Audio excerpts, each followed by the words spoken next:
Hegan Kogan, analyzing this document, I mean, these numbers are just, they're jumping off the page. They're starting to scare me. Beef, butter, coffee. Since we're drinking coffee, per pound. God bless. 15 cents per pound. I mean, I guess we should start off where we're getting this, the source. Yes. So, California State Parks. Yeah, California State Parks must have put this out for educational purposes. Probably put it out in 2019, even though it's 2021. Right. Price value. They put it out for educational purposes. However, I'm scared. Yeah. Yet the year here is 1851. So putting that into context, what's going on in California, 1851, we're about 2 years into the gold rush. Yeah, exactly. You know, tens of thousands of 49ers, gold seekers, prospectors, Stinky Pete's, whatever you want to call them. They're on their way out west. They're in search of the American dream to get rich quick. They've got gold fever. Now, with any get rich quick kind of thing, there are certain things that come to mind. Lottery. Mm-hmm. There's that quote that's saying that gold mining was nature's greatest lottery scheme. Yep. However, when you look there, you can go out there and make it rich off of finding gold. However, what are the odds? Like 20 to 1, you said, or 1 in 20? 1 in 20. 1 in 20 went to finding gold. Finding gold that enough to make a significant impact on their life. Okay. 5% of the people. However, when you think about what gold miners are going to need, and again, the James K. Polk speech that we looked at, there was that immediacy where everybody was dropping what they were doing to go and mine for gold. Kind of reminds me of one of those lottery commercials where they mentioned that the next lotto is $50 million, and everybody scatters, and nobody's thinking of, well, what are we going to need? We're going to need shovels, we're going to need food, clothing, beef, butter, cheese, crackers, eggs, flour, oranges, right? Boots, flannels. Nobody's thinking of this stuff. Right.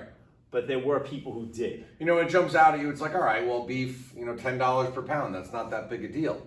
Well, $10 per pound in 1851 is $332 today. Beef is about $10 a pound right now. Numbers are staggering. Yeah. And like, all right, coffee, that's pretty similar to what the price of coffee would be today. It is about $5 a pound. So why is that? Well, that gets into the economic law of supply and demand.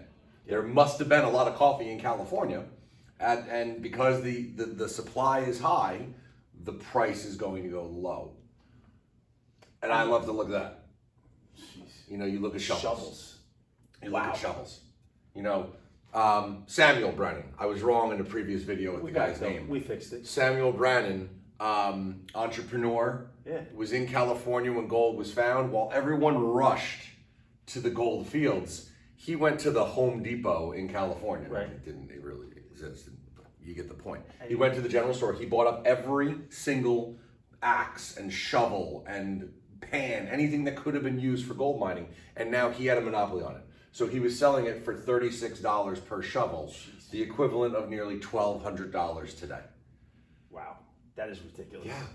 And you think too, I mean, these areas out there are territories, not really settled. People are starting to, I guess, get their roots in there or get established.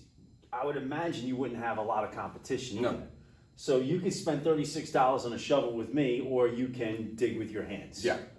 Whew. Now you figure the price of gold today is about $1,700 an ounce. Right.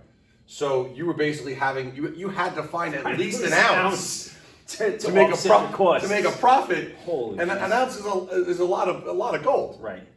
I'm thinking like, how much would my 3-egg bacon cheese sandwich cost me? Yeah. In today's value, if I wanted to have breakfast in California, it was the entrepreneurs. They were the ones who struck it rich during the amount of money we'd be spending in coffee. I mean, jeez.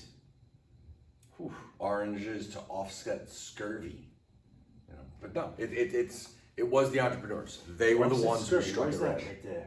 Oranges. That was okay. Oranges. You need vitamin C. But you need You need a vitamin C to offset scurvy. Robert Shufelt. I don't know if you do the Shufelt document in your class, but Shufelt, was suffering from scurvy and was hallucinating because of it. And that also lends itself to some of the problems that were also existing and how dangerous it was. Mm-hmm. There's certain documents that we've covered where even ingesting water was enough to have you die from dehydration, from dysentery or cholera. Yeah.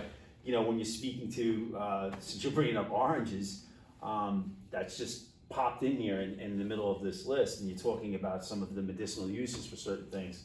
that is something that's interesting to Yeah. bring up. Whew. Any other medicinal uses for anything else, or no? Well, rice Yeah, can dry out your cell phone when it gets wet. that's perfect. Anything else we need? No, we're All good. right, good. Well, thank you for watching.